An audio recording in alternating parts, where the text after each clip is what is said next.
तू शरीर के बिना रहना सीख ले, तुझे समझ में आ जाए कि ये शरीर खत्म होगा तो मैं कहाँ रहूंगा। अगर ये बात तुम्हारे समझ में आ गई तो समझ लो कि काम बन जाएगा। उसके बाद तुम मरोगे नहीं। क्या करोगे? काया छोड़ेंगे। काया छोड़ना और मरना, इसमें जमीन आसमान का अंतर है। काया छोड़ने का मतलब है कि मैंने काया पकड़ी हुई थी, छोड़ दी। मैं थोड़ी नहीं मरा। कौन मरा? काया मरी। मैंने गिलास पकड़ा हुआ है, छोड़ दिया। गिलास कहां गया? गिर गया। मैं थोड़ी नहीं गिर गया, मैं वहीं का वहीं हूं। मैंने इस पत्ते को छोड़ दिया, गिर गया, मैं वहीं का वहीं हूं। इसी प्रकार जब आत्मा शरीर को छोड़ना सीख जाती है तब शरीर तो गिर जाता है, लेकिन आत्मा वहीं की वहीं रहती है, अचल स्थिर। गीता पढ़ो, क्या लिखा है उसमें? नियक्षर तुम्हारे जीवन में नहीं आ गया तब तक किसी की मुक्ति होने वाली नहीं है। तो कह रहे चांचरी ना भूचरी ना खेचरी है गोचरी उन्मुनी, इन पांचों की गम नहीं। ये पांच अलग अलग प्रकार की साधनाएं हैं। कहते हैं रेचक कुंभक पूरक को ढंग नहीं, पड़े गुने वाद करे कबू नहीं मानिए, और 100 का जाप करे झूठ सो बखानिए। अक्षर पार नियक्षर भरपूर है, और कहे कबीर सो सत्य कर मानिए। यानी अब अक्षरों से परे उस नियक्षर, उस आत्म स्वरूप की साधना करनी है, उसी में रमण करना है। उसके अलावा सब झूठ है, अज्ञान है। जितना भी जड़ माया दिख रही है सब अज्ञान है। ये पूजा पाठ हवन यज्ञ, ये वो दोषी हो गया, खुद तो डूबा डूबा, चेले को भी डुबाएगा। इसलिए साहिब ने कहा करनी तज कथनी कथे अज्ञानी दिन रात, और कुकर समान भौकत फिरे सुनी सुनाई बात। इसीलिए साहिब ने बोला कि करनी तज कथनी कथे।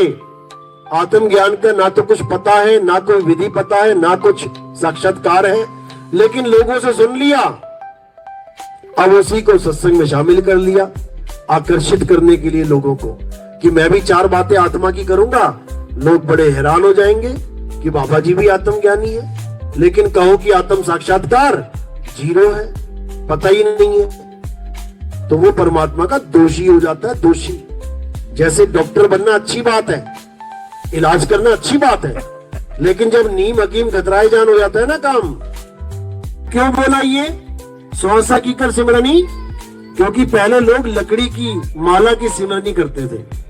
वो क्या होता था, उससे जल्दी जल्दी जल्दी जल्दी फेर के छोड़ के निकल लिए, हो गया काम। तो कबीर साहब ने क्या बोला कि इसको छोड़, ये तो खत्म हो जाती है, 1-2 घंटे में खत्म हो गई। 100 की सिमरनी बना, यानी जब तक तेरी सांस चल रही है तब तक नाम चलना चाहिए। ये नहीं कि 2 माला फेरी और काम निपटाया, जयराम जी की, हो गया काम। तो गुरु ऐसे मिलते ना, 2 माला करना है, 3 माला करना है, 4 माला। वो बेचारा खुद 2 माला 3 माला में फंसा हुआ है, उसको खुद नहीं पता कि 100 की सिमरनी का क्या मतलब होता है। 100 की सिमरनी का मतलब होता है कि जब तक सांस चल रही है तब तक तेरा सिमरन चलना चाहिए। 100 की कर सिमरनी कर अजपा का जाप। अजपा क्या होता है? जिसको जपा नहीं जा सकता। जाप के आगे आ लगा दिया, अजपा, यानी अब उसको जप नहीं सकते। क्यों नहीं जप सकते? क्योंकि वो अक्षरों में आता ही नहीं है। लेकिन इन अज्ञानियों ने क्या किया? अक्षरों में ही अजपा जाप बना दिया, यानी श्वासा में ही कोई मंत्र फिट कर दिया और कह दिया ये अजपा जाप है। अरे उसको तो जप रहा है तुम भाई, अजपा कैसे हुआ? ये चालाकी है काल के दूतों की, अभी समझाऊंगा मैं क्या होते हैं काल के दूत। तो कह रहे कर अजपा का जाप। साहिब समझा रहे हैं कि अजपा का जाप करना है, यानी उसका जाप कर जो जपा ही नहीं जा सकता, उसका जाप करना है। और वो कैसे करेंगे अभी समझाएंगे वाणी के द्वारा। तो कहते हैं 100 की कर सिमरनी कर अजपा का जाप, परम तत्व का ध्यान धर, और सो हम आपे आप। अब ये परम तत्व कहां से आ गया? जब नाम जपते ही परमात्मा मिल जाएगा तो ये परम तत्व का ध्यान कहां से आ गया बीच में? असल में यही है अजपा, इसी का ध्यान करना है और उसी को जाप कहते हैं। जैसे कहते हैं ना, नाम जपो, प्रभु का नाम जपो। तो नाम जपो का मतलब ये नहीं कि नाम जपो मुंह से, होठ कंठ वाला नाम नहीं जपना है, बिना कंठ के जपना है, बिना होठ के, बिना मुख के, बिना श्वासों के जपना है उसको। यानी सूरत को स्थिर करना है उस परम तत्व में। तो साहिब कह रहे, जाप मरे अजपा मरे, अनहद भी मर जाए, सूरत समाए शब्द में और वाह को काल न खाए। यानी सूरत को शब्द में रमाना ही नाम जपना है। जहां पर कोई संत कहता है नाम जपो जी ऐसे ऐसे, तो इसका मतलब सूरत को संभाल बेटा, शब्द में लगा ले। शब्द ही परम तत्व है, शब्द ही आत्म तत्व है। और शब्द ये 52 अक्षरी शब्द नहीं है। जो 52 अक्षरी शब्द होते हैं उन्हीं को कबीर साहब ने काल का दूत बोला है। कह रहे, जो नर पड़े 52 के फेरा, सो नर जानो काल के चेरा। इसमें कोई पक्षपात वाला खेल नहीं है कि नहीं नहीं नहीं हमारे गुरु के लिए नहीं बोला होगा, ये फलाने गुरु के लिए बोला हो गया। बिल्कुल नहीं, ये उन गुरुओं के लिए बोला है जो तुम्हें 52 अक्षरों में उलझा रहे हैं।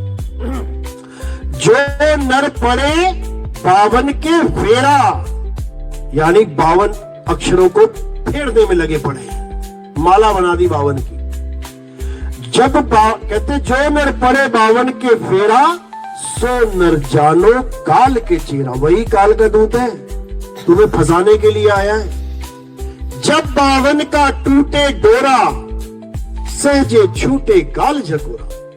जब 52 का डोरा टूट गया, ये नाम मंत्र सब छुड़वा दिए, हटाओ इसको। अब क्या करेंगे? अब परम तत्व का ध्यान धरेंगे।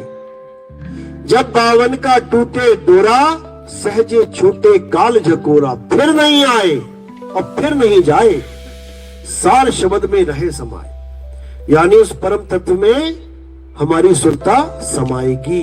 इसी को कहते हैं सुरत समाए शब्द में, और वाह को काल ना खाए। क्योंकि काल की गति वहां है ही नहीं, काल वहां पहुंच ही नहीं सकता। काल केवल इसी 3 लोक का मालिक है। ये धरती, आकाश, हवा, पानी, अग्नि, इसका मालिक है। इससे परे जो लोक है उसका मालिक वो नहीं है, वहां उसकी दाल नहीं गल सकती। तो इसी 3 लोक के जितने भी गुरु हैं, ये सब इन्हीं मंत्रों की साधना करवाते हैं। पूरा पूरा जीवन अपना भी